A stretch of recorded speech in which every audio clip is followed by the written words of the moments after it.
নমস্কাৰ welcome to Educare Assam কি খবৰ আশা কৰিছো সকলো ভালে আছে গতিকে আমি আজি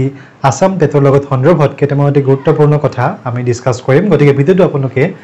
লাষ্টলৈকে চাব বুলি আশা কৰিছো যদি প্ৰথমবাৰ কাৰণে চেনেলটোলৈ আহিছে আমাৰ ভিডিও চাই আছে চেনেলটো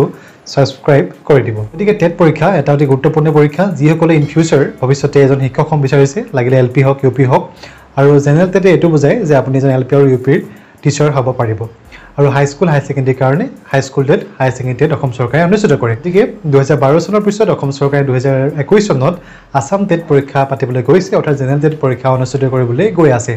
কিন্তু টেট পৰীক্ষা মানে চাকৰি নহয় আৰু এই টেট পৰীক্ষা বহুতে পাছ কৰিব এটা চাকৰি পাবলৈ সক্ষম নহয় ইয়াৰ আছে কেইবাটাও বহুত কথা গতিকে এই কথাকেইটা আমি আজি আলোচনা কৰিম আৰু 2019 চনৰ বা যিসকল প্ৰাৰ্থীয়ে আগতে টেট পাছ কৰিলে যিসকলে আজিলৈকে এপইণ্টমেণ্ট পোৱা নাই তাৰ আৰু কেনেকুৱা ধৰণৰ কথা আছে সকলো কথা আমি আলোচনা কৰিম এতিয়াও বহুত প্ৰাৰ্থী এনেকুৱা আছে যিসকলে টেট পৰীক্ষাত ভাল ফল পায়ো বা টেট পাছ কৰিও চাকৰিতে পাবলৈ সক্ষম হোৱা নাই বা সক্ষম নহয় ইয়াৰ আছে কিছুমান কথা এই কথাকেইটা আমি আজি আলোচনা কৰিম গতিকে প্ৰথম কথাটো হৈছে যে এনসিটি যোনটো গাইডলাইন হয় নেশনাল কাউন্সিল অফ টিচাৰ এডুকেশ্যনৰ যোনটো গাইডলাইন সেই গাইডলাইনটো অসম চৰকাৰে ফলো কৰে আৰু সেই এনসিটি গাইডলাইন অনুসৰি এখন চৰকাৰে লাগিলে অসম চৰকাৰ হওক বা বেলেগ ষ্টেটৰ চৰকাৰ হওক সেই চৰকাৰখনে প্ৰত্যেক বছৰতে টেট পৰীক্ষা জেনেৰেল টেট পৰীক্ষা পাতিব লাগে কিন্তু আমি জানিছোঁ যে অসম চৰকাৰে 2012 চনতে যি টেট পাতিছিলে তাৰ পৰা সুদীৰ্ঘ 7 বছৰ পিছতহে অসমত টেট পৰীক্ষা অনুষ্ঠিত কৰিছিলে মাজত এটা ভাষ্ট গেপ আহি গৈছিলে গতিকে এই গেপটোৰ কাৰণে এই গেপৰ মাজত যিবোৰ নিযুক্তি দিছিলে সেই নিযুক্তি দিছিলে অসম চৰকাৰে চেণ্ট্ৰেল টেট উত্তীৰ্ণ প্ৰাৰ্থীসকলৰ পৰা কিন্তু বৰ্তমান এই চেণ্ট্ৰেল টেট উত্তীৰ্ণ প্ৰাৰ্থীসকলক আবেদন কৰিব সুবিধা দিয়া নাই কাৰণ অসম চৰকাৰে 2019 টেট পাতিলে আৰু 2021 টেট পাতিব গৈ আছে গতিকে ইয়াৰ পিছতো ক'ব গ'লে বহুত 2019 টেট উত্তীৰ্ণ প্ৰাৰ্থীসকলে বৰ্তমান দাবী জনাইছে তেওঁলোকক নিযুক্তি দিয়ক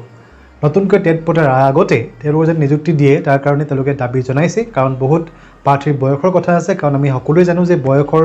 ঊৰ্ধ্বসীমা যদি পাৰ হয় আপুনি যিমানে কোৱালিফাইড নহওক আপুনি এটা চাকৰি পাবলৈ সক্ষম নহয় গতিকে তেওঁলোকে দাবী জনাইছে যে 2019 চনত যিসকল উত্তীৰ্ণ প্ৰাৰ্থী যিসকলৰ পাৰ্চেণ্টেজ যথেষ্ট কম কাৰণ তেওঁলোকে টেট পাছ কৰিছে হয় কিন্তু তেওঁলোক আমি সকলোৱে জানো যে টেট পাছ কৰিবলৈ হাই সেকেন্ডাৰী পাৰ্চেণ্টেজ ডিগ্ৰী পাৰ্চেণ্টেজ এইবোৰ যোগ হয় কাৰণ আগত যিসকলে ডিগ্ৰী বা হাই সেকেন্ডাৰী পৰীক্ষা পাছ কৰিছিল তেওঁলোকৰ পাৰ্চেণ্টেজ আৰু বৰ্তমান যিসকল প্ৰাৰ্থী তেওঁলোকৰ পাৰ্চেণ্টেজৰ মাজত বহুত এটা ভাষ্ট ডিফাৰেন্স দেখা যায় সেইটো সন্দৰ্ভত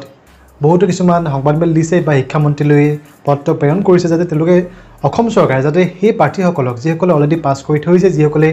বৰ্তমান যিসকল উত্তীৰ্ণ প্ৰাৰ্থী হয় সেই প্ৰাৰ্থীসকলৰ লগৰ কম্পিটিশ্যনত তেওঁলোক পিছ পৰি আছে অৰ্থাৎ তেওঁলোকৰ পাৰ্চেণ্টেজে ঢুকি পোৱা নাই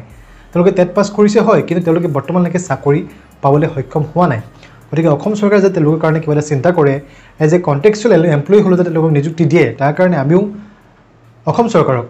অনুৰোধ জনাম আপোনালোকৰ হাই সেকেন্ডাৰী আৰু ডিগ্ৰী পাৰ্চেণ্টেজটো ভাল হ'ব লাগিব টেটৰ লগতে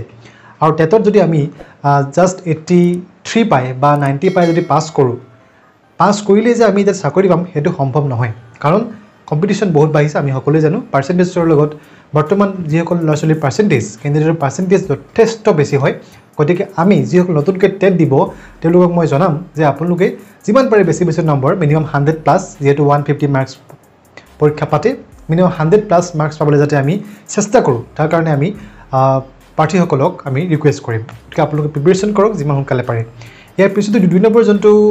প্ৰব্লেম হয় যাৰ কাৰণে প্ৰাৰ্থীসকলে চাকৰি নাপায় বহুত নলেজ আছে বহুত কোৱালিফাইড হয় কিন্তু তেওঁলোকৰ কি কাৰণে তেওঁলোকে চাকৰি নাপায় গতিকে ইয়াৰ আউট আছে মিডিয়ামৰ সিলেকশ্যন গতিকে মিডিয়ামৰ সিলেকশ্যন অৰ্থাৎ লেংগুৱেজ 1-2 টেট পৰীক্ষা যথেষ্ট ভূমিকা গ্ৰহণ কৰে আমি লেংগুৱেজ 1 যি লওঁ সেইটো মিডিয়ামতে আমি স্কুলত চাকৰি পাবলৈ সক্ষম হ'ম বহুত প্ৰাৰ্থীয়ে সোধে যে মোৰ হিন্দী লেংগুৱেজটো ভাল লাগে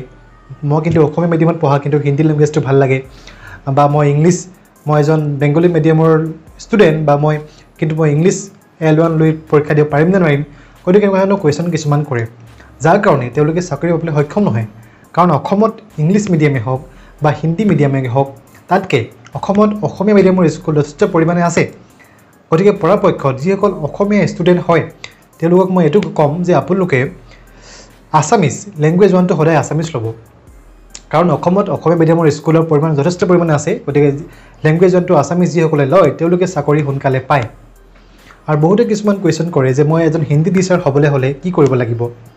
আপুনি যদি এজন অসমীয়া মিডিয়ামৰ ষ্টুডেণ্ট হয় আপোনাক যদি এখন অসমীয়া মিডিয়ামৰ স্কুলত হিন্দী পোষ্টটো লাগে এজ এ হিন্দী টিচাৰ পোষ্টটো লাগে তেন্তে আপুনি L12 লেংগুৱেজ 1 টো অসমীয়া ল'লেও হ'ব কিন্তু হিন্দী টিচাৰ হ'বলৈ হ'লে আপোনাৰ ডিগ্ৰীত হিন্দী সাবজেক্টটো লাগিব ডিগ্ৰীত আপুনি হিন্দী সাবজেক্টটো আপুনি অধ্যয়ন কৰিব লাগিব পাছ কৰিব লাগিব তেতিয়াহে আমি এজন হিন্দী টিচাৰ হ'ব পাৰিম কিন্তু হিন্দী টিচাৰ অসমীয়া মিডিয়ামৰ যদি আপুনি এজন হিন্দী টিচাৰ হ'ব বিচাৰিছে বা অসমীয়া মিডিয়ামৰ যদি এজন ইংলিছ টিচাৰ হ'ব বিচাৰিছে তেন্তে লেংগুৱেজ 1 টো আপুনি হিন্দী বা ইংলিছ ল'লে নহ'ব লেংগুৱেজ 1 টো আপোনাৰ প্ৰিফাৰেন্স দিব লেংগুৱেজ 1 টো আপুনি আছামিছে ল'ব কম পাইছে কাৰণ অসমত অসমীয়া মিডিয়ামৰ স্কুল যথেষ্ট পৰিমাণে আছে গতিকে এই লেংগুৱেজ 1 ৰ যোনটো খেলিমেলি হয় এই খেলিমেলিটোৰ কাৰণে বহুত প্ৰাৰ্থীয়ে আজিও চাকৰি পাবলৈ সক্ষম হোৱা নাই কাৰণ ইংলিছ মিডিয়াম আৰু হিন্দী মিডিয়ামত পোষ্ট যথেষ্ট কম ওলায় আছামিজ মিডিয়ামতকৈ তুলনাত গতিকে এইটো ভুল আপোনালোকে নকৰিব ইয়াৰ পিছতে লেংগুৱেজ 2 টো ইংলিছ থাকে আমি সকলোৱে জানো ইংলিছটো আমাৰ কাৰণে কম্পালচৰি হয় গতিকে ইয়াৰ পিছতে ক'ব গ'লে লেংগুৱেজ 1 ভাষা লেংগুৱেজ 1 টো সিলেক্ট কৰোঁতে আপোনালোকে যথেষ্ট পৰিমাণে গুৰুত্ব দিব কেয়াৰফুলি অনলাইনটো কৰিব অনলাইন যদি আপোনালোকে ভুলটো নকৰে গতিকে লেংগুৱেজ 1 ৰ খেলিমেলিৰ কাৰণে বহুতে প্ৰাৰ্থীয়ে টেট পাছ কৰিও আজি চাকৰি পাবলৈ সক্ষম হোৱা নাই দ্বিতীয়তে ক'ব গ'লে যোনটো বয়স কাৰণ বয়স যদি বেছি হৈ যায় আপোনালোকে চাকৰি পাবলৈ সক্ষম নহয় কাৰণ টেটটো কিন্তু সকলোৱে দিব পাৰে টেটৰ কোনটো বয়সৰ সীমা নাথাকে টেটটো হৈছে এটা কোৱালিফাইং এক্সাম বয়সৰ সময় গতিকে বয়স পাৰ হৈ যোৱাৰ কাৰণেও বহুতে প্ৰাৰ্থী আজি চাকৰি পাবলৈ সক্ষম হোৱা নাই আৰু ইয়াৰ পিছতে ক'ব গ'লে যিসকলে পাৰ্চেণ্টেজ ডিএড বিএড কেণ্ডিডেটসকলৰ পাৰ্চেণ্টেজ আগৰ তুলনাত বৰ্তমান পাৰ্চেণ্টেজ যথেষ্ট মানে বেছি যিসকলে আগতে টেট পাছ কৰিছে বা যিসকলৰ 2 বছৰ বাকী আছে বা যিসকলে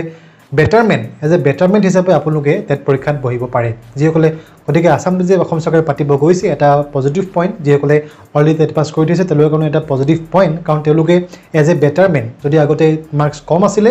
তেতিয়া আপোনালোকে পাৰ্চেণ্টেজ বঢ়াই যাতে এটা চাকৰি পাবলৈ সক্ষম হয় তাৰ কাৰণে আপোনালোকে প্ৰিপাৰেশ্যন কৰক এজ এ বেটাৰমেণ্ট হিচাপে আপোনালোকে পৰীক্ষাটো দিয়ক তাৰ কাৰণে আমি ৰিকুৱেষ্ট কৰিম গতিকে এইকেইটা কথাই ক'লোঁ বিশেষ দীঘলীয়া নকৰোঁ ভিডিঅ'টো ইয়াৰ পিছতো বহুত কিছুমান কথা ক'বলৈ আছে মই নেক্সট ভিডিঅ'ত আকৌ ক'ম বাকীকেইটা কথা গতিকে এইটো পাৰ্ট 1 পাৰ্ট 2 আকৌ আহি আছে গতিকে চেনেলটো ছাবস্ক্ৰাইব কৰি দিব গতিকে এইদৰে আপোনালোকে প্ৰিপাৰেশ্যন কৰক এসপ্তাহৰ ভিতৰতে অসম চৰকাৰে নিযুক্তি প্ৰক্ৰিয়া আৰম্ভ কৰিব শিক্ষাৰ লগতে বিভিন্ন ধৰণৰ বিভাগত পোষ্ট ওলাব প্ৰায় 1 লাখতকৈ অধিক পোষ্ট আছে শিক্ষা বিভাগত 28,000 পোষ্ট আছে